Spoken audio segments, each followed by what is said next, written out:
Bonjour à toutes et à tous. Alors, on va commencer dans quelques minutes. On va laisser tout le monde se connecter et nous rejoindre pour ce webinaire. Et on démarrera d'ici 1 à 2 petites minutes.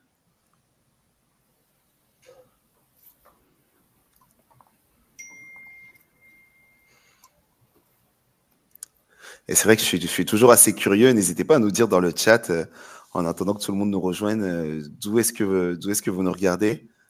Nous, on a plutôt en Île-de-France.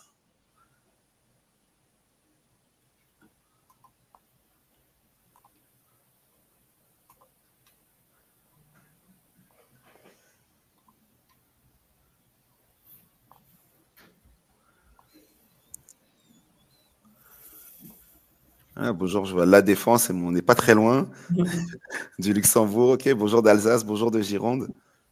Paris 14, Barcelone. Ça nous fait rêver, hein. Ouais.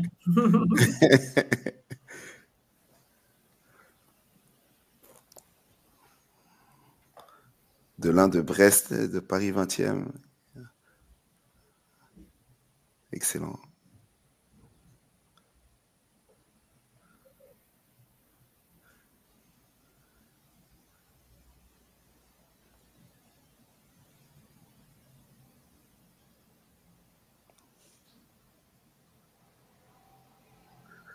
Eh bien, je pense qu'on va pouvoir commencer. Alors, bonjour à toutes et à tous. Donc, moi, je suis Joshua, je suis Head of Sales chez Positivio et je suis ravi de vous accueillir aujourd'hui pour ce webinaire sur les soft skills. On va voir pourquoi en 2025, les soft skills, c'est peut-être la compétence la plus sous-estimée de votre stratégie RH.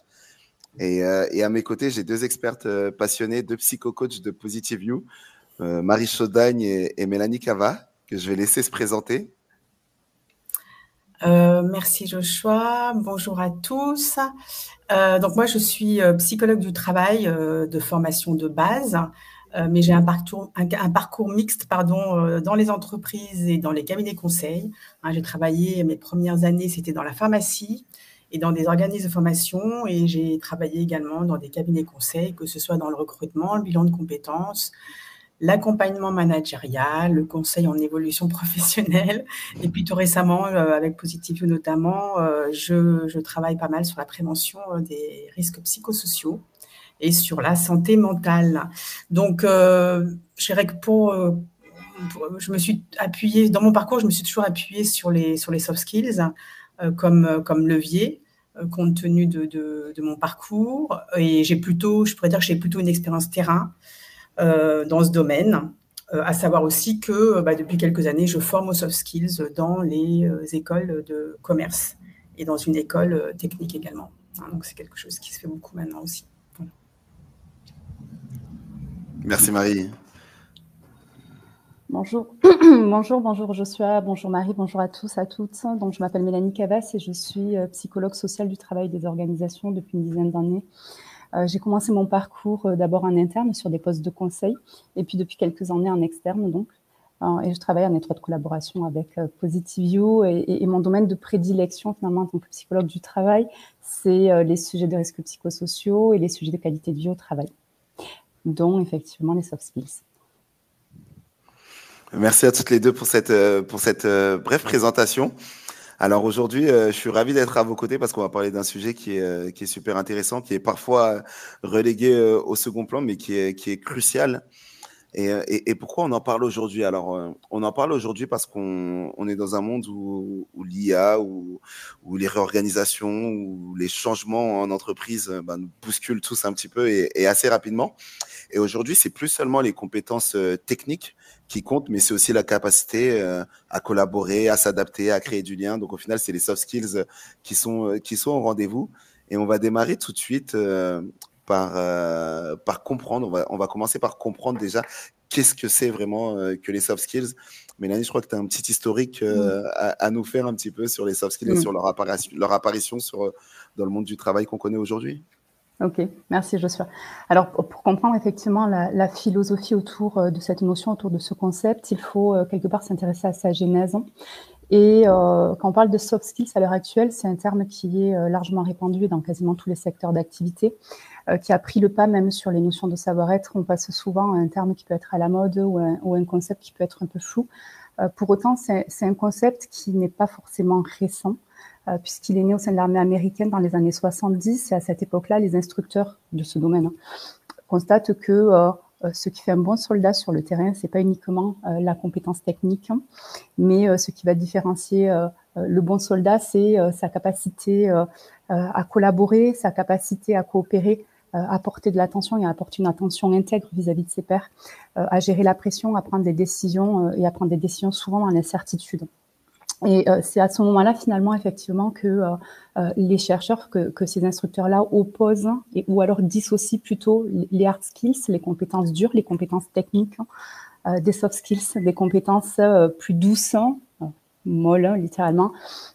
Et donc, ils les identifient comme des compétences humaines, relationnelles, cognitives, émotionnelles. Et puis, avant que ce concept soit élargi dans tous les autres et apparaisse dans tous les autres secteurs d'activité, c'est dans les années 90 les travaux sur l'intelligence émotionnelle qui finalement ont commencé à faire émerger tout doucement l'importance de ce sujet, puisque ces travaux mesurent l'impact direct finalement alors de l'intelligence émotionnelle, qui est une petite partie des soft skills, mais qui est une partie non négligeable. Et donc, Goleman, ce chercheur, finalement, démontre l'impact direct des soft skills sur la performance au travail, mais aussi sur la cohésion d'équipe et même sur la capacité à innover. Et puis à l'heure actuelle, et pour terminer très rapidement l'historique, ce sont des chercheurs comme Ekman, des chercheurs en économie, qui démontrent que les soft skills sont tout aussi, voire plus prédictifs de réussite que les compétences techniques. Donc, pour rejoindre un petit peu le titre, est-ce que c'est un sujet qui peut être sous-estimé? Oui, ou alors mal intégré, pas valorisé à sa juste valeur. Et malheureusement, à l'heure actuelle, on le réduit souvent à une prescription ou à des cases dans une grille d'entretien ou dans des grilles de fiches de poste. Merci Mélanie. Et Marie, je crois que tu voulais nous en dire un petit peu plus sur la distinction qu'on peut avoir entre savoir-être et soft skills. Merci Mélanie, tu as déjà fait une présentation assez complète.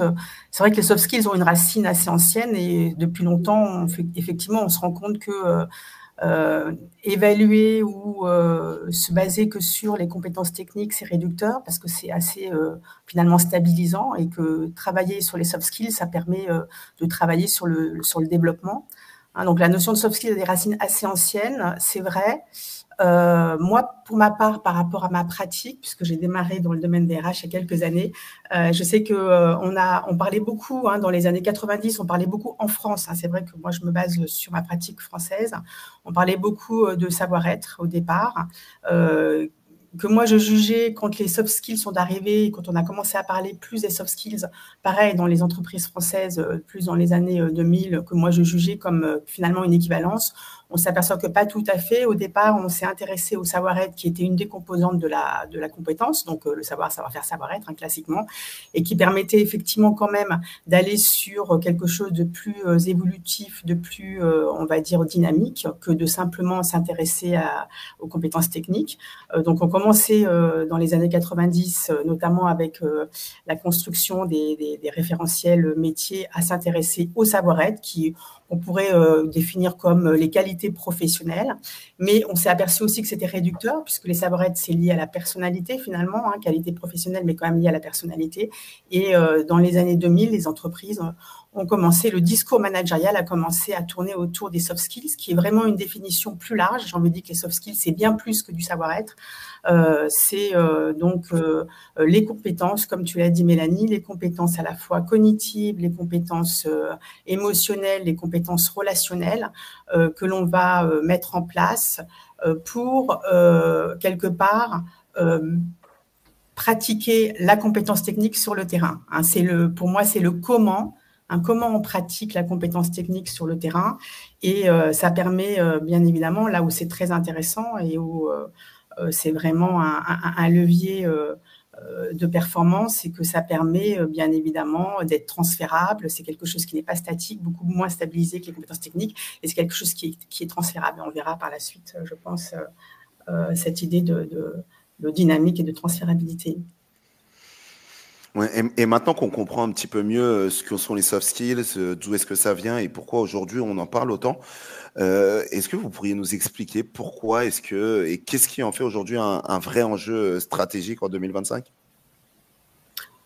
Bah, tu l'as un petit peu dit tout à l'heure, on est quand même dans un monde, comme tout le monde le sait, dans un monde en mouvement, en changement, avec l'arrivée de l'IA, avec la continuité de la transformation des organisations, la transformation digitale, hein, qui fait qu'on ne peut plus s'intéresser uniquement à des éléments un peu trop, comme je le disais tout à l'heure, un peu trop statiques. Hein, donc ça, c'est un point important.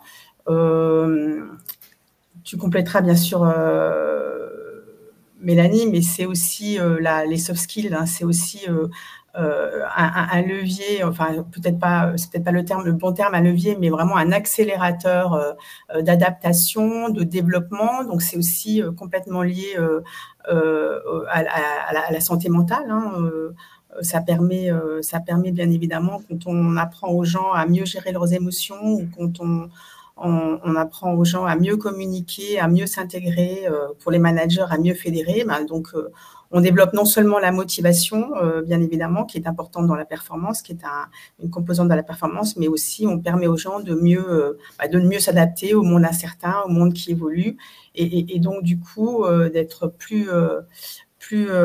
moins fragilisé face à tout ce bouleversement, et au bouleversement aussi qu'on va connaître dans les années futures à partir de maintenant. Avec l'IA, et donc de préserver quelque part la santé mentale et de développer la qualité de vie au travail. Je te laisse rajouter des choses. Je vais reprendre un petit peu effectivement ce qu'on vient de dire, mais au-delà des recherches qui nous poussent à considérer et même à reconsidérer ce sujet qui devient de plus en plus central.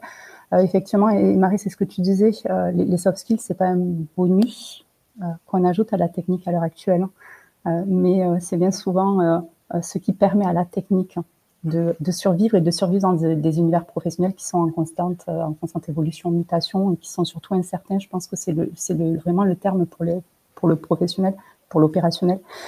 Et effectivement, parce qu'on est passé d'une économie de la spécialisation à une économie de l'agilité, je m'explique, ce qui permet à une équipe aujourd'hui de tenir, à l'équipe ou même à l'individualité, c'est pas forcément la répétition de process, de tâches, de gestes, etc., mais c'est quelque part la capacité à faire face à nos environnements professionnels qui nous amènent au quotidien à surpasser, à dépasser, à traiter les aléas, les imprévus, les difficultés, parce qu'on est dans des quotidiens professionnels qui ne sont quasiment faits effectivement que d'aléas. Et donc effectivement, ce qui va nous permettre de tenir face à ce chaos. Ça noircit un peu le tableau, mais ce qui nous permet de tenir bien souvent face à ce chaos d'un point de vue individuel ou collectif. Et là, ça ajoute une notion, c'est que le soft skill, il est individuel, mais il est aussi collectif.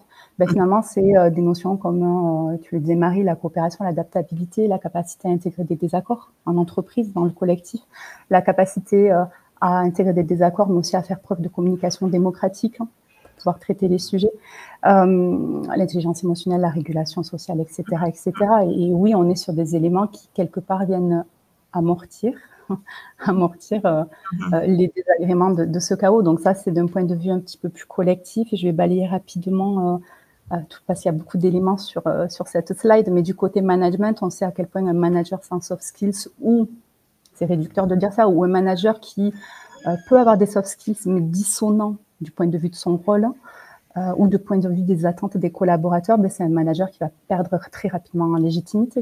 Et donc, c'est un manager qui devient un bon technicien, mais sans levier humain. Et puis après, du côté du recrutement, et là, c'est basique, c'est ignorer les soft skills, c'est parfois passer à côté pour le poste, pour le métier, mais surtout du bon candidat qui va être en cohérence avec la culture, les valeurs de la boîte, et puis toute l'impulsion politique du sommet stratégique. Ouais, je rajoute juste un truc auquel je pense en t'entendant, c'est le fait que aussi, dans un monde, aujourd'hui, on est quand même dans un monde au niveau de l'organisation de plus en plus transversal, de moins en moins hiérarchisé, de plus en plus collaboratif, de plus en plus interconnecté. Donc, à ce niveau-là aussi, c'est vraiment là le type de compétence qui permet d'intégrer ce nouveau monde, où on est beaucoup plus sur du transversal, où on va en tous les cas. on va de plus en plus sur du transversal que du hiérarchique. Merci. Et donc, avec tous ces éléments qui nous font une belle introduction, je vais vous présenter le programme d'aujourd'hui, donc qui va se découper en 5 points. Le premier auquel on a déjà un petit peu répondu, c'est pourquoi les soft skills sont devenus un sujet stratégique aujourd'hui. Moi, je vais vous faire une confidence, hein, elles ne le sont pas un plus. Aujourd'hui, c'est une vraie condition pour la performance collective, comme vous l'évoquiez. Ensuite, on verra comment les intégrer concrètement dans vos pratiques RH et managériales. On va parler de référentiel, on va parler d'onboarding, on va parler de feedback et surtout de cohérence.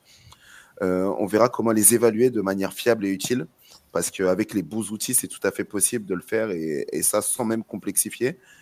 Et enfin, on verra également les erreurs fréquentes à éviter, parce que c'est vrai que les soft skills mal abordés, ça peut être flou, ça peut générer de la frustration et un effet boomerang côté collaborateur. Et on gardera un temps, bien sûr, pour les questions et pour les réponses juste après. Alors, est-ce qu'on démarre avec les soft skills et pourquoi on peut plus faire ça aujourd'hui alors quand on parle de performance RH?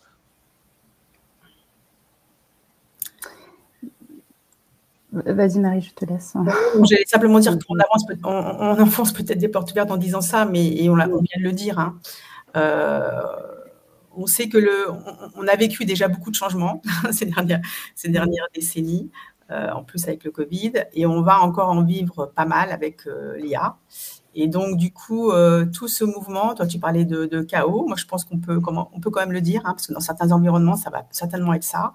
On est obligé de sortir de notre comportement un peu classique basé sur la compétence technique, sur le métier, et donc aller sur cette transversalité, sur ces compétences qui permettent davantage de s'adapter, de développer des compétences qui permettent d'évoluer, de gérer l'instabilité, donc de faire face aux imprévus, donc de faire face à cette mouvance, à cette instabilité et complexité du monde. On sait aussi aujourd'hui, et ça je suis bien placée pour le savoir parce que je fais pas mal d'accompagnement managérial, qu'on a une problématique au niveau du management dans beaucoup d'entreprises. Et donc les soft skills, c'est vraiment aller sur les soft skills et évaluer les soft skills et ne plus faire progresser des managers uniquement par leurs compétences techniques. C'est vraiment quelque chose d'indispensable aujourd'hui. Et puis, pour les points suivants, on a un petit peu parlé également, les soft skills, c'est aussi le moyen de rendre le salarié, le collaborateur acteur, et de développer sa motivation et bien sûr de développer sa performance. Je te rejoins effectivement, tu l'as évoqué plus haut, il n'y a aucune transformation qui ne réussit à l'heure actuelle sans la transformation humaine, sans prendre en compte le volet soft skills. Et effectivement, nos environnements professionnels à l'heure actuelle sont rythmés par les transformations digitales, les organisations de travail hybrides, par l'arrivée massive et presque anarchique du télétravail en France. Il y a quelques années, lors de la période pandémique, on a tout un tas aussi d'évolutions managériales qui entraînent bien souvent des travails de différenciation, et tout ça, ça bouleverse quelque part nos quotidiens, ça bouleverse nos repères. Et on sait à quel point ces dynamiques-là d'évolution réussissent ou échouent si les soft skills sont pris en compte ou pas, ou si finalement les soft skills sont presque la colonne vertébrale en fait de cette transformation durable. Et pour parler un petit peu plus de changement organisationnel, c'est l'un des 6 facteurs de risque psychosocial au travail, l'un des 6 facteurs de stress au travail, qui est de plus en plus présent ces dernières années. Il me semble que c'est ce que les études de la DARES montrent, que effectivement c'est un des facteurs qui a pris le pas ces dernières années sur peut-être tous les autres. Et effectivement, aborder les soft skills, c'est déjà mettre en place dans son plan d'action vis-à-vis des risques psychosociaux ou plus largement vis-à-vis de la qualité de vie au travail, tout dépend l'angle d'attaque pour le sujet. C'est effectivement déjà apporter une première réponse pour accompagner les effets délétères de ce facteur-là. Et puis la seconde idée qui me vient, c'est ce qu'on a abordé aussi un tout petit peu plus haut, ou alors c'était mentionné dans le slide, et c'est finalement les attentes qui sont de plus en plus prégnantes vis-à-vis de ce sujet-là. Alors, on parle très facilement de la génération Z qui est née clairement avec ce concept, mais moi, je pense plus généralement à l'ensemble des professionnels, même l'ensemble des personnes qui se lèvent le matin et qui se disent qu'ils ne souhaitent pas un environnement de travail délétère. Et donc, effectivement, les soft skills, Marie, c'est un peu ce que tu disais, c'est le lien entre des conditions de travail, le bien-être et puis une efficacité économique pour la structure. Et complètement, et on le retrouve aujourd'hui d'un point de vue des entreprises. Il y a 92% des entreprises aujourd'hui qui s'accordent à dire que les soft skills sont tout aussi importantes que les hard skills. Donc, on voit qu'il y a eu une vraie prise de conscience. On va s'adresser à nos amis RH en évoquant aujourd'hui justement comment est-ce qu'on peut intégrer les soft skills dans les pratiques RH au quotidien, par où est-ce qu'il faut commencer et comment on peut le faire.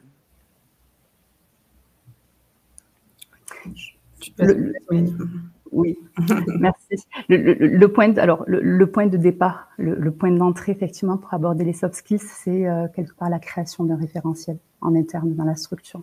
Et ce type de référentiel, en général, il est basé sur, à mon sens, 3 éléments qui sont indissociables. Le premier élément, c'est la réalité du terrain, la réalité du travail, la spécificité du milieu ou des métiers, ou quoi qu'il en soit, la spécificité du secteur d'activité. Ça, déjà, ça nous permet de dégager une partie des soft skills qui peuvent être attendus pour la structure. Ensuite, il y a un second élément qui est indissociable, c'est de prendre en compte effectivement tous les éléments en lien avec les avancées scientifiques sur le sujet, avec les sciences comportementales ou organisationnelles, pas juste pour faire de la science, mais parce qu'en fait, elles nous préconisent et elles définissent ou redéfinissent certains soft skills qui nous paraissent familiers. Et finalement, quand on les relie au travers effectivement de ce que nous dit la science, on peut rapidement déconstruire ce qu'on pensait être de certains soft skills. Et encore une fois de plus, on les relie au travers de la science pour une seule finalité, c'est créer le terreau favorable à la motivation, à l'engagement, à la performance. Et puis le dernier élément qui me semble indissociable effectivement pour créer ce référentiel, c'est l'ADN de la structure, sa culture, son système de valeurs, ce que souhaite impulser le sommet stratégique.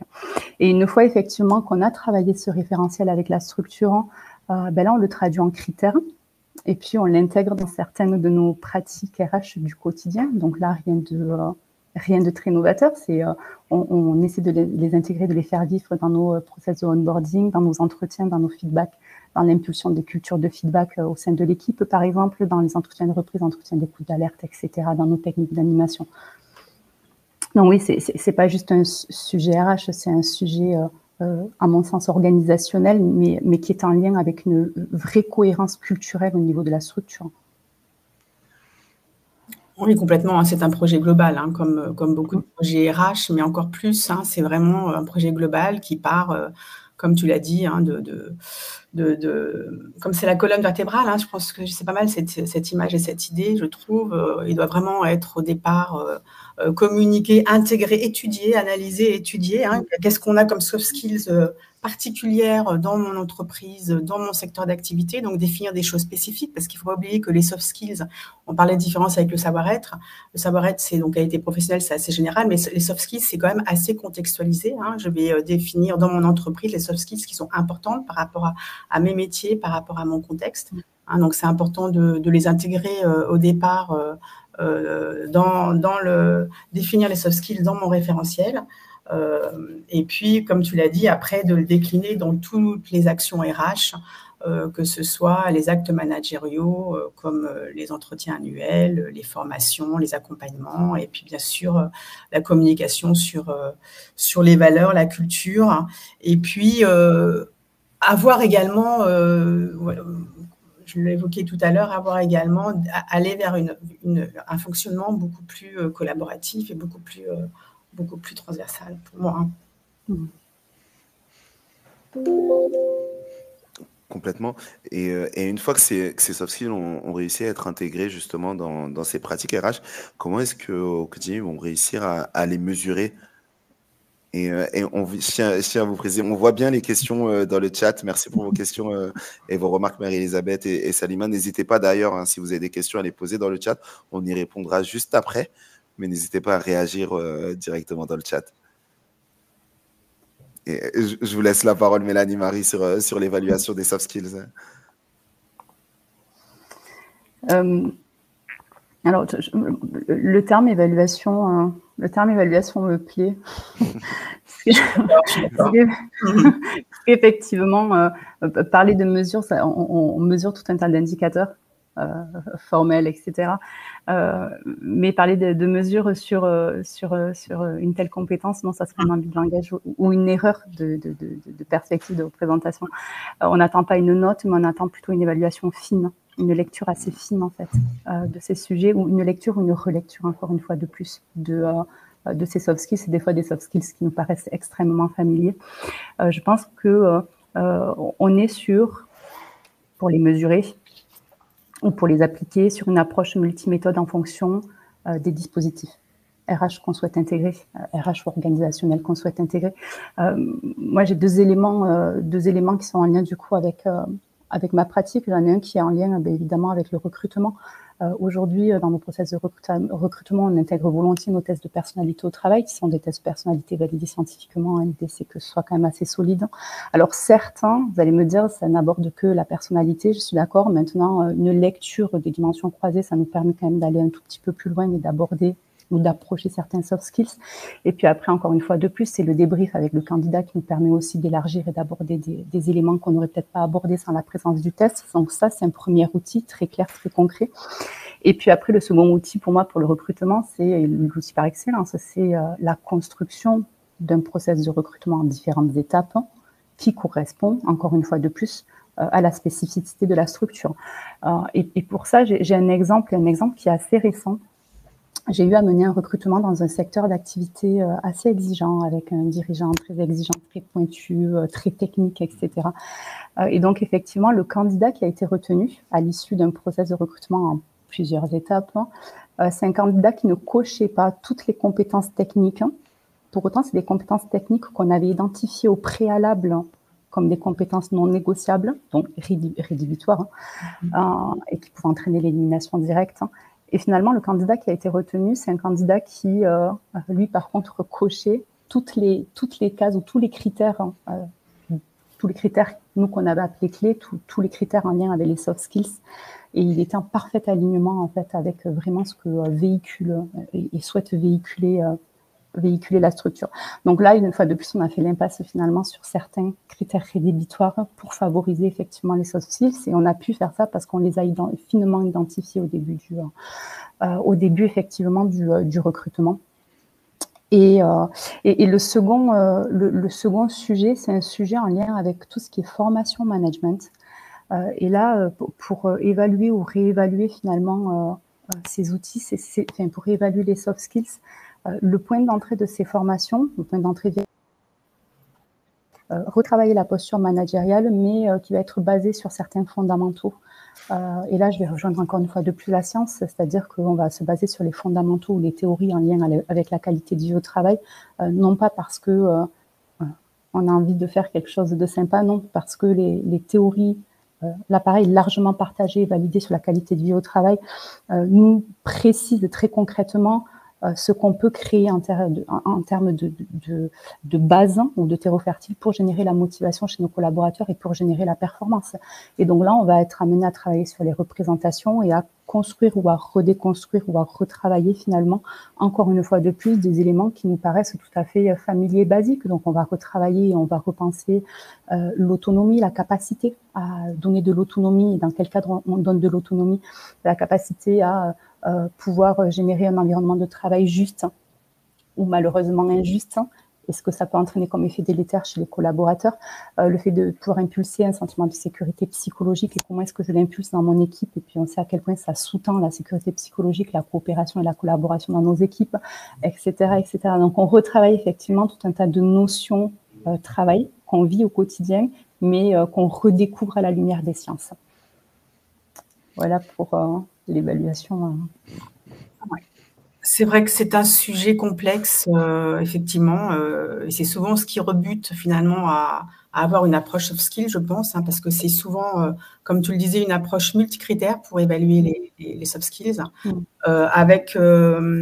C'est aussi compliqué parce que c'est quelque part, très souvent, on doit définir ce que le collaborateur ne met pas forcément en avant. Parfois, c'est de la compétence un peu invisible finalement. Donc, ça complexifie aussi les choses. Donc, ça demande des outils, ça demande des experts, ça demande parfois du temps, enfin souvent du temps. Donc, c'est pas toujours facile d'évaluer les soft skills de tous mes collaborateurs. Donc, c'est vrai que souvent, on a, dans les entreprises que je connais, on a une approche soft skills plutôt auprès des managers. C'est parce que c'est là où on investit, c'est vrai. Et ça demande donc de bien définir ce qu'on recherche effectivement, d'utiliser des tests, de faire des mises en situation, de faire des jeux de rôle.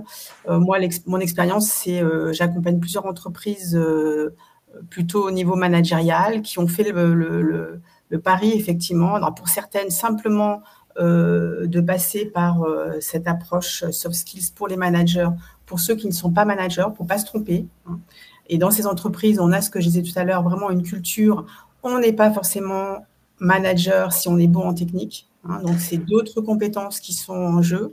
Donc, on va les tester. Donc, ils passent par l'extérieur, un cabinet extérieur avec des tests, des entretiens structurés, guidés, avec des jeux de rôle, notamment un jeu de rôle sur un entretien de cadrage, par exemple. Donc, c'est un process qui se fait en plusieurs demi-journées. Chaque manager passe plusieurs demi-journées avec, c'est comme un assessment finalement, hein, avec cette évaluation, et on détermine à la fin si les managers en question ont les soft skills, les bons soft skills pour passer manager.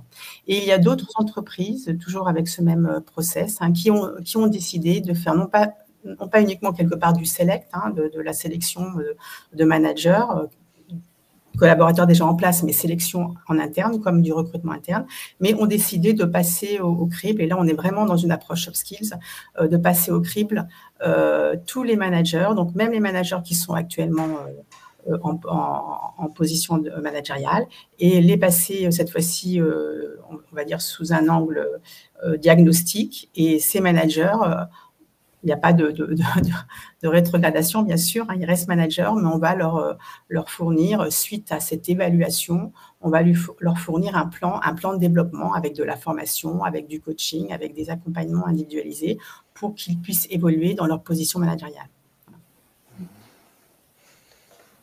Donc, ça demande du temps, ça demande de l'argent, ça demande des experts. Donc, souvent, c'est vrai que c'est la raison pour laquelle parfois, on a un peu peur de cette approche, hein, où on recule un peu dans cette approche. Et lorsqu'on décide d'y aller justement sur cette approche soft skills, il y a souvent des erreurs qui reviennent, ou du moins des pièges qu'on pourrait éviter, mais qu'on entend dans un nombre relativement important d'entreprises. Comment est-ce qu'aujourd'hui on pourrait évoquer un petit peu ces pièges invisibles et les signaux qu'on ignore trop souvent?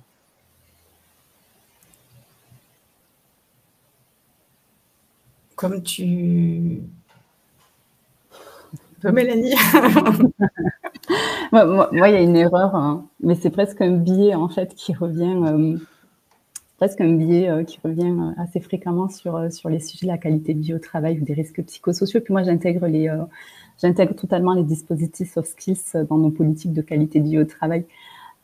Il y a une erreur fréquente qui revient, c'est de penser que faire de la qualité de vie au travail, faire du risque psychosocial ou faire tout simplement du soft skills, c'est faire de la bienveillance ou de la gentillesse.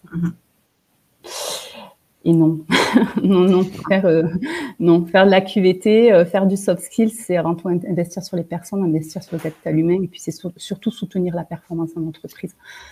Donc ça, pour moi, c'est le premier élément où on fait pas de la gentillesse, non. On fait du professionnalisme et on soutient la création de valeur de la structure. Donc ça, pour moi, c'est le premier élément. Le second élément, c'est, mais ça rejoint un petit peu ce que je disais, et là, c'est plutôt en lien vraiment avec mon expérience personnelle, mon expérience terrain.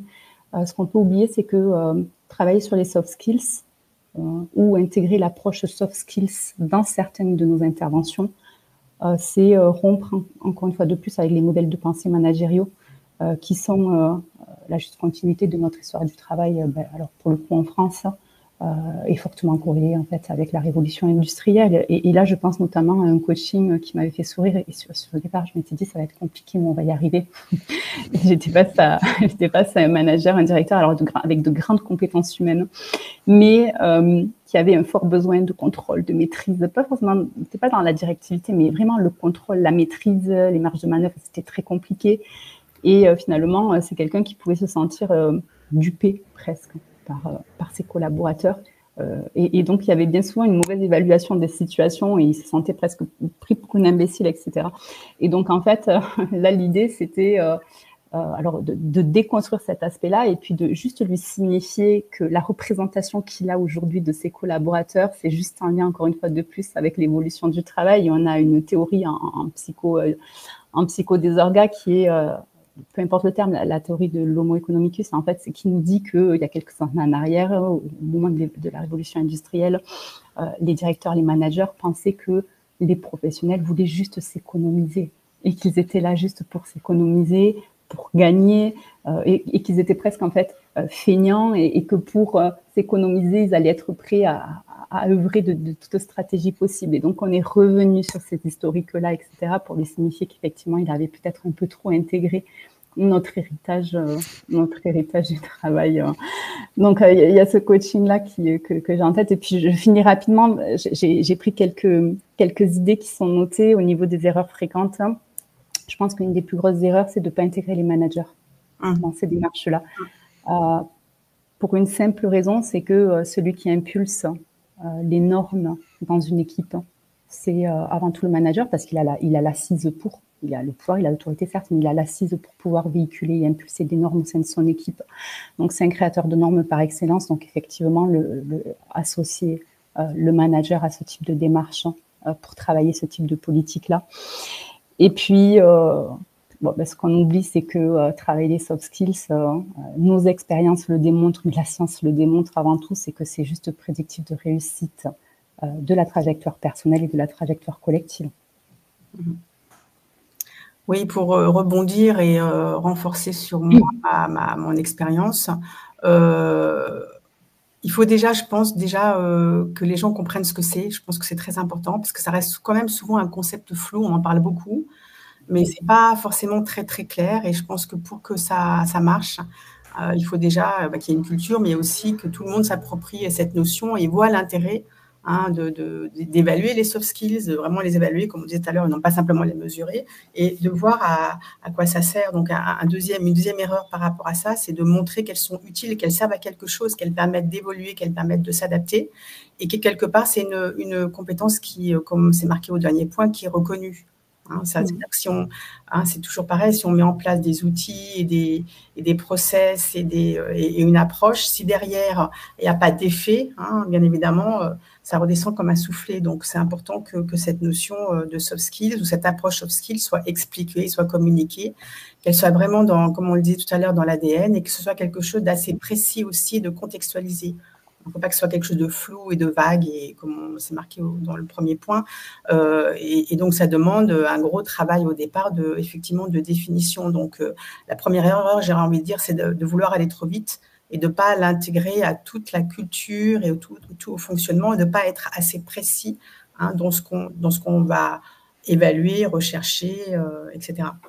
Deuxième point, je pense que ça va avec, mais tu l'as bien dit, c'est pas un sujet uniquement RH, puisque c'est le manager qui porte les choses, puisque pour que ça marche, il faut qu'elle soit intégrée, bien sûr, dans le référentiel, mais si ça reste dans les placards, ça ne marche pas, donc il faut qu'elle soit intégrée dans les actes au quotidien. Les actes au quotidien, c'est les managers qui les transfèrent. Donc, c'est très important que les managers soient au fait sur le sujet et soient à l'aise avec ça. Et soient peut-être à l'aise aussi avec le sujet compliqué de l'évaluation, même si c'est fait par l'extérieur, soient quand même à l'aise avec l'évaluation. Et puis, une autre erreur, c'est peut-être effectivement de mettre en place une approche soft skills. Et puis, alors bien sûr qu'avec l'évolution des métiers, on va connaître ça, mais de ne pas avoir d'actes tels que la polyvalence ou de la mobilité, ou que ce soit pas cohérent avec les autres approches ou les autres actes RH. Donc soit complètement intégré à l'ensemble du reste. Ça veut dire qu'on va vers une entreprise beaucoup plus active, beaucoup plus dynamique, beaucoup plus apprenante, comme on l'évoquait il y a quelques années, ou beaucoup plus transversale. Si on reste dans des choses très, très fermées, très silos, très hiérarchisées, ce n'est pas non plus très cohérent avec l'approche soft skill, et ça risque d'être simplement un peu pieux, quoi. Ouais, je vous rejoins complètement sur ça. Les soft skills doivent réellement être intégrés à la culture de la boîte. Ça doit se greffer dans l'ADN, justement. Et un des retours qu'on a souvent, on va parler un petit peu du management. En tout cas, je vais poursuivre sur la voie du management. Dans les feedbacks qu'on a des organisations, c'est que souvent, en tout cas, dans certaines organisations, on a des top performers qui sont propulsés managers. Donc, ils ont effectivement la compétence technique, ils ont l'expertise métier. Donc, ça, c'est indiscutable. Mais par contre, sur les soft skills, on peut faire quelque chose. On peut faire quelque chose pour les améliorer. Et donc, ça nous montre bien toute l'importance des soft skills, que ce soit pour les équipes de ces managers-là ou pour les managers eux-mêmes, pour les évaluer, leurs collaborateurs et aider ces derniers à monter en compétences. Donc, s'il y a un point sur lequel j'aimerais insister également, c'est n'hésitez pas à former sur les soft skills et outiller également sur les soft skills.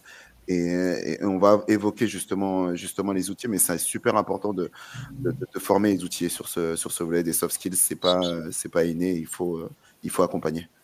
J'aimerais juste rebondir sur ce que tu viens de dire, Joshua, parce que c'est effectivement ce qu'on rencontre en entreprise quasiment tout le temps.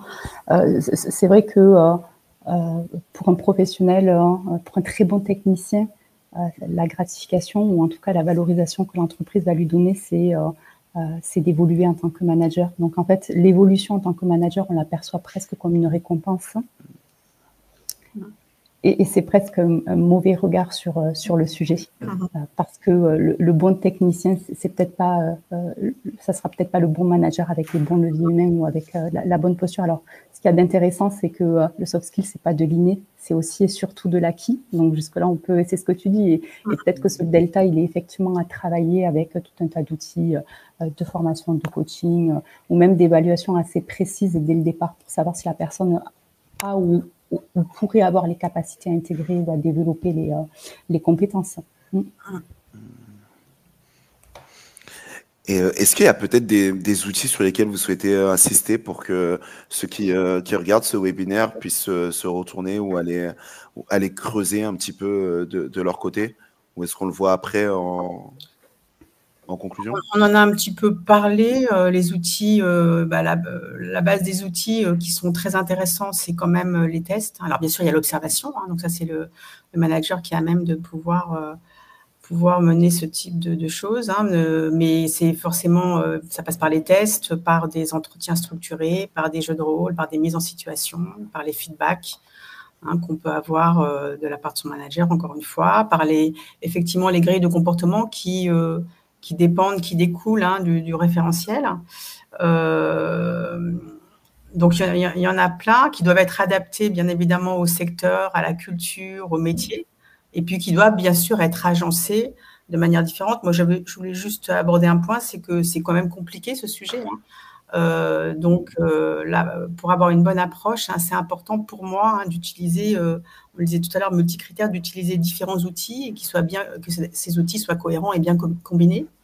Et il y a aussi des outils qui sont propres, on peut retrouver les mêmes, mais il y a des outils qui sont propres à l'évaluation, évaluer les soft skills de mes collaborateurs qu'on a définis au préalable. Et puis après, il y a les outils pour développer ces soft skills, qui peuvent être les mêmes, mais qui sont également utiles. Et là, c'est plus des outils on va dire, collaboratifs, une organisation ad hoc, des ateliers, du codev, qui également participent à la mise en place d'une approche soft skills, mais plus sur la partie développement.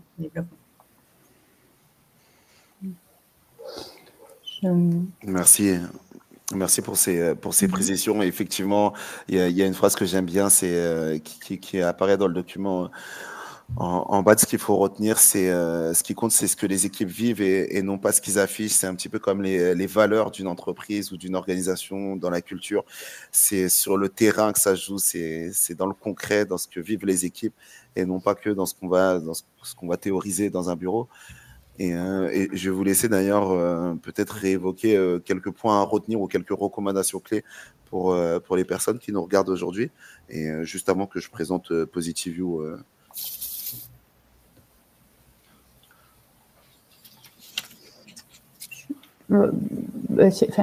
Si effectivement, je pense que ce qu'il y a à retenir vis-à-vis de ce sujet-là, c'est rien de très nouveau, c'est que les soft skills, c'est essentiel.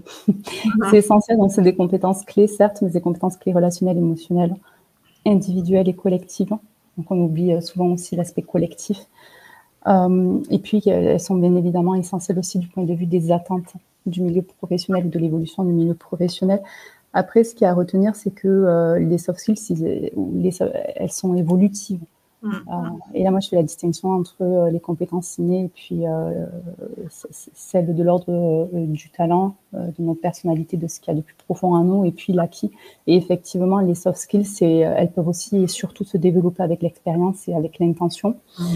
Et puis là, ça rejoint l'aspect systémique que tu évoquais tout à l'heure, Marie. C'est effectivement pour la création de valeur. Les soft skills, elles doivent ou elles devraient intégrer un système qui s'alimente mutuellement entre ce que l'entreprise incarne et véhicule, mais ce qu'elle permet aussi en termes d'environnement à ses collaborateurs d'exprimer de leur talent, d'exprimer aussi de leurs soft skills, ceux qui sont attendus, mais peut-être même ceux qu'on n'espérait pas, ceux qui sont nés du terrain. Ouais, moi, j'ai simplement envie de dire que, qu'on le veuille ou pas, c'est incontournable. Les soft skills sont incontournables. On est obligé d'y aller. C'est ce qui nous permet c'est ce qui va nous permettre de pérenniser les entreprises et puis autant du point de vue du collaborateur, comme tu le dis, que du point de vue de l'entreprise. Hein, c'est une utilité. C'est d'utilité publique, j'ai envie de dire. Hein. On est obligé de passer par là pour s'adapter et continuer dans le monde de demain. Ouais, c'est indispensable, hein, on le retiendra, hein, la performance, elle est indissociable des soft skills. J'ai vu qu'il y avait quelques questions dans le chat, on va répondre à vos questions. Je vais vous présenter Positivio pour que vous puissiez mieux situer et mieux comprendre ce qu'on fait de manière très succincte. Et ensuite, on répondra aux questions dans le chat.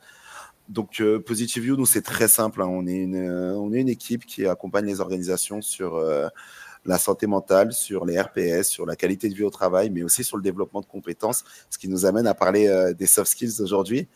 Et pour ce faire, on s'appuie sur une équipe d'une quarantaine de psycho-coachs, donc de psychologues du travail experts, dont Mélanie et Marie qui sont présentes avec nous aujourd'hui.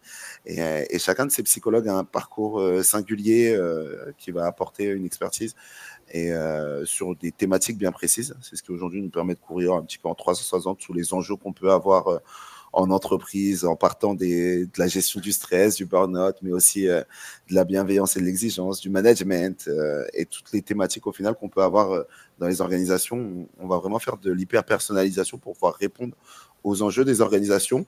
Et ça passe par plusieurs piliers, par une plateforme de soutien psychologique où les collaborateurs peuvent se connecter et échanger par visioconférence avec un psychologue tous les jours, par des ateliers, des conférences ou des formations. Donc là, c'est les espaces d'échange collectifs qu'on va réaliser de manière plus ou moins récurrente auprès des organisations pour accompagner et soutenir vraiment la démarche QVCT, des coachings individuels. Et ça, n'hésitez pas, notamment pour les soft skills, c'est souvent un service intéressant pour les managers, mais pas que.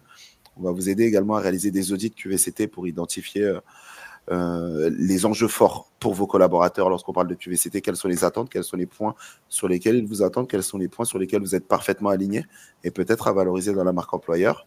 Et comme on sait que parfois les RH sont un petit peu seuls pour gérer toutes ces questions liées à la QVCT, au RPS ou au bien-être, on met en place des comités où un psycho-coach intervient une fois par trimestre pour vous aider justement à structurer et accompagner cette démarche.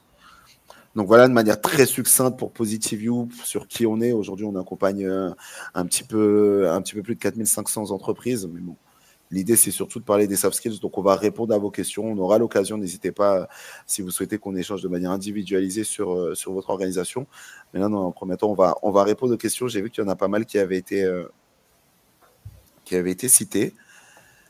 Alors, la première, on a donc les soft skills en culture d'entreprise. Comment rester aligné avec ses valeurs? C'est Salima qui nous pose la question. Alors, Mélanie, Marie, qui veut répondre à celle-ci? Est-ce qu'on peut repréciser un petit peu la question? Bien sûr. Alors, les soft skills en culture d'entreprise, comment rester aligné avec les valeurs? Alors est-ce que Salima est dans le chat? Peut-être qu'elle veut préciser un petit peu sa question. Oui.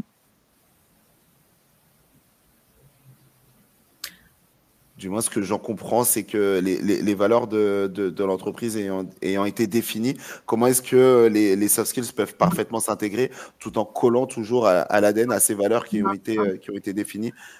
Alors, comme on le disait tout à l'heure, je fais juste un début de réponse, mais il y aura peut-être une précision sur la question. Comme on le disait tout à l'heure, les soft skills, bien sûr que c'est un peu général, c'est la capacité à gérer son stress, à s'adapter, à fédérer, à communiquer de manière ad hoc, etc., etc., à prendre des initiatives. Donc voilà, ça c'est un peu général, mais pour qu'une approche soft skill marche, bien évidemment, comme on le disait tout à l'heure, il faut redéfinir quelque part un référentiel de compétences comprenant ces soft skills. Donc dans ce cadre-là, pour être adapté à ces valeurs, les valeurs c'est autre chose, hein, on n'est pas sur la compétence, hein, on est sur un cap, hein, on est plus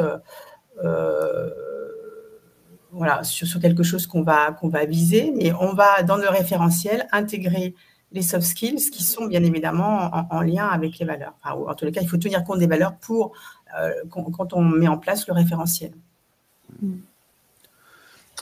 Je vais juste compléter, mais je vais faire une réponse légèrement différente et qui est en lien avec notre activité d'intervenant, de consultant, de conseil. Moi, travailler en tant que consultant sur ce type de sujet, c'est intervenir au sein d'une structure avec sa spécificité. Et ça démarre par une analyse du contexte de la structure, donc une analyse conjointe, bien évidemment, une analyse fine et pointue des enjeux de l'environnement. Et c'est à partir, et là je rejoins ce que disait Marie, c'est à partir de l'analyse et de la spécificité de la structure qu'on va pouvoir effectivement déterminer conjointement quel est le référentiel, comment est-ce qu'on construit le référentiel, comment est-ce qu'on enrichit le référentiel. Donc ça, c'est du point de vue effectivement de la spécificité de la structure. Puis après, on l'oppose encore une fois de plus et on le met en résonance avec ce que nous disent les sciences comportementales sur le sujet. Donc oui,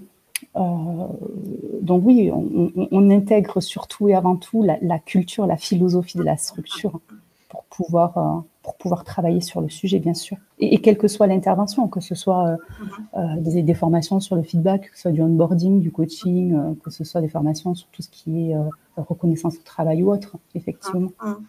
Si on a une culture de partage, hein, je donne un exemple, c'est très bien. Par exemple, si on a une culture de partage, donc avec la valeur partage très forte, ben forcément, dans notre référentiel, on va axer beaucoup sur les soft skills qui sont liés au partage, hein, donc à la communication, éventuellement communication non violente, à la transversalité, à être capable de fédérer, voilà. Donc, on va intégrer, bien évidemment, cette notion de valeur dans le choix de nos soft skills et dans la rédaction et la précision, puisque chaque soft skills doit être, comme on le disait dans toute notre conférence, doit quand même avant tout être précis, être précisé et contextualisé.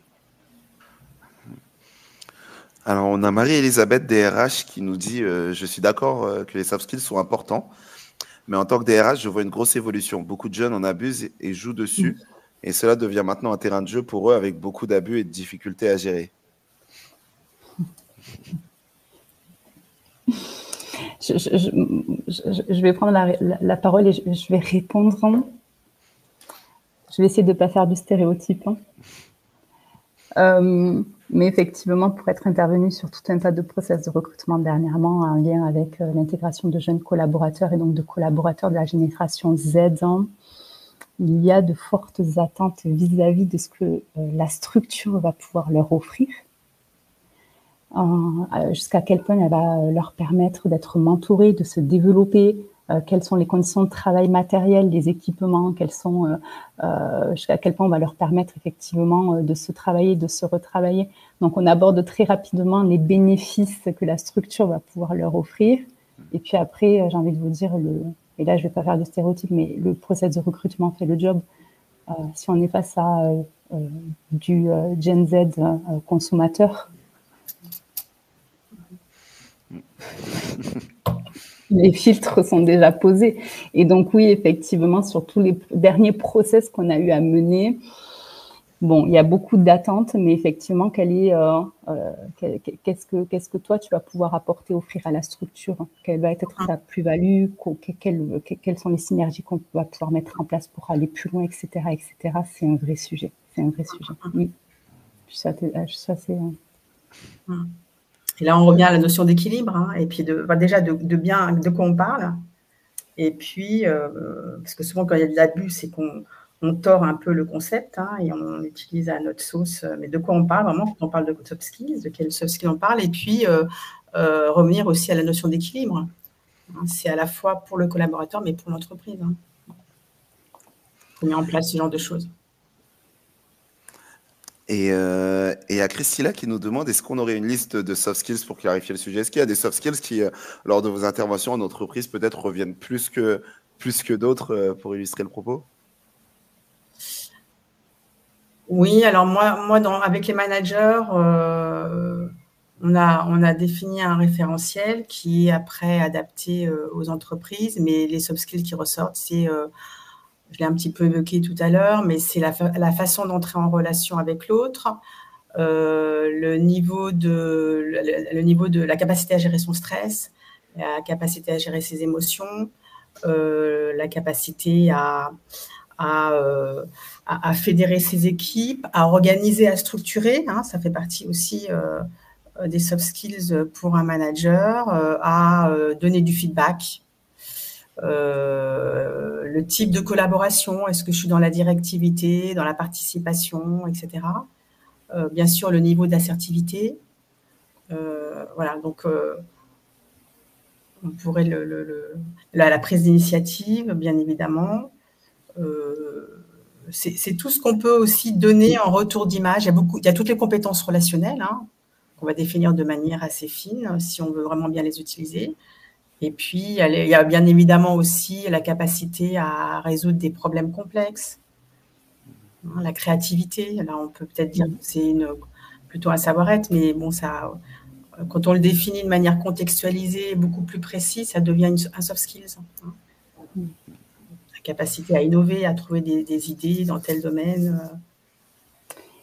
C'est vrai qu'on a beaucoup abordé les dispositifs qui fonctionnent ou qui sont porteurs, mais et ça, Marie, il me semble que c'est une idée que tu avais évoquée, que j'avais trouvée assez pertinente parce qu'on intervient aussi dans des situations dégradées. Et effectivement, quand on intervient pour des alertes en lien avec des sujets potentiels ou présumés de harcèlement, quelle que soit la nature du harcèlement, sur des conflits aigus, sur des médiations, etc. Et là, effectivement, on est aussi face à des carences en termes de soft skills. Et donc, finalement, les sujets les plus prégnants sur lesquels je travaille à l'heure actuelle, c'est tout ce qui est de l'ordre de la régulation sociale au sein de l'équipe, tout ce qui va être de l'ordre de la... alors, normaliser le désaccord dans une équipe, désaccord dans une équipe, mais pour pouvoir pousser les idées, hein, ça rejoint ce que tu disais en termes de créativité, c'est pouvoir permettre aussi aux professionnels de développer communication non violente, mais surtout une communication démocratique autour du travail, autour de ce que j'ai de plus profond et intime, ma logique de travail. Et ce qui fait que bien souvent, je me sens remis en question et que les débats sont assez vifs. Oui, voilà. Enfin, pour moi, tous ces derniers temps, c'est effectivement travailler sur ces compétences-là. Et après, il peut y avoir aussi, selon les interventions, des lectures assez fines, des soft skills, des compétences fines qu'on a dans certaines équipes au sein d'un collectif. Et puis, on se rend compte qu'effectivement, dans certains collectifs, on a le manager et puis on a aussi certains leaders, certains bons leaders qui vont apporter un certain équilibre. On se rend compte aussi que dans la composition de notre collectif, on a déjà certaines fortes compétences, certains forts soft skills, mais un seul, ça suffit, pas deux, pas trois sur le même type de soft skills. Donc, il y a aussi toute cette lecture assez fine de la composition de mon équipe, effectivement, du point de vue des soft skills. Merci Mélanie. Alors, il nous reste une petite minute, on a 2 questions à traiter. Donc, les 2 dernières, de manière assez succincte, comment faire avec des salariés réfractaires qui vous expliquent que cela ne sert à rien et que c'est que du RH? Elle n'est pas facile à traiter en quelques secondes, celle-là. Ça rejoint un petit peu ce que je disais tout à l'heure. Si on veut mettre en place ce type d'approche, hein, il faut déjà... il y a tout un travail en amont d'éducation quelque part. Hein. et de faire comprendre l'intérêt, justement, l'intérêt de s'adapter, l'intérêt de garder son poste, l'intérêt de pérenniser les choses. Et donc, il y a tout un prémisse effectivement, de communication, de formation, d'échange. Et puis, comme toute situation de blocage, c'est intéressant de faire des ateliers, de faire participer les gens, de les faire exprimer qu'est-ce qu'il y a comme peur derrière, pourquoi il y a ce frein, pourquoi finalement ça passe pas. Et donc, encore une fois, ça demande du temps, mais c'est dans l'échange, dans les ateliers, dans la participation, où on va faire sortir tout ce qui se passe au niveau de l'imaginaire de chacun, qu'on va pouvoir déconstruire et reconstruire. Je suis assez d'accord sur le fait qu'effectivement, on est surtout face à un professionnel qui est en situation de blocage, donc sur un mécanisme de retrait. Et l'idée, ça va être, dans un premier temps, d'essayer de comprendre effectivement quelle est sa difficulté ou quel est l'échec auquel il fait face vis-à-vis de son poste, de sa situation ou de certaines de ses missions, et pourquoi, à quel point il est réfractaire, parce que le réfractaire et la mise en retrait, c'est le mécanisme de protection, donc c'est bien qu'il se passe quelque chose. Et puis après, le second élément, et là c'est presque fondamental pour l'intégration, pour l'intégrité de nos interventions, c'est parce que c'est aussi de l'acquis et que c'est de l'expérientiel, il y a ces notions d'intention et de volonté. On ne peut accompagner que si effectivement on a l'adhésion de la personne. Néanmoins, j'ai envie de rajouter que s'il y a une réaction, c'est déjà qu'il y a un intérêt. Voilà, donc s'il y a une réaction, c'est qu'on se pose des questions, on se demande, on s'intéresse finalement, même si on est contre. S'il n'y a aucune réaction, parfois c'est plus compliqué. Et ça rejoint ce que tu dis, c'est-à-dire des gens qui ne sont pas du tout volontaires. Et puis, alors, et le dernier élément, c'est peut-être une clé, mais quand on travaille sur ce type de sujet, en général, on le travaille en collectif, avec des équipes plutôt pluridisciplinaires, avec plusieurs corps de métier, etc. Moi, je me dis que sur ce type de sujet, s'il y a certains leaders dans ce collectif qui sont totalement au fait et qui adhèrent à ce sujet-là, on peut imaginer qu'il y a toutes les dynamiques de groupe qui se mettent en place et toutes les dynamiques d'influence sociale. Exactement. Donc, effectivement, après, il y a aussi la force et le levier collectif pour pouvoir agir sur les individualités. Et il faut accepter qu'il y ait toujours des réfractaires de toute façon.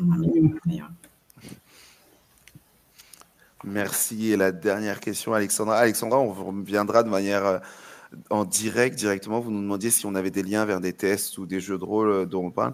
Je vous reviendrai directement avec des éléments de manière individualisée. Et je vous remercie, un grand merci à Mélanie et à Marie. Merci pour nous avoir éclairé aujourd'hui sur ce sujet qui occupe pas mal les priorités RH, mais pas que, des organisations de manière générale avec les soft skills. Merci à vous d'avoir animé ce webinaire et de nous avoir apporté autant d'éclaircissements. Pour les participants qui souhaitent aller un petit peu plus loin, mais de manière individualisée sur leur démarche des soft skills, n'hésitez pas à prendre rendez-vous ou à nous écrire directement, soit par mail ou par téléphone directement. On sera là pour répondre à vos questions et vous accompagner. Merci à toutes et à tous. Merci Marie, merci Joshua, merci à tous. Merci Joshua. Avec plaisir. Je vous souhaite à tous un bon appétit et une excellente journée. Bon après-midi. Bon après-midi.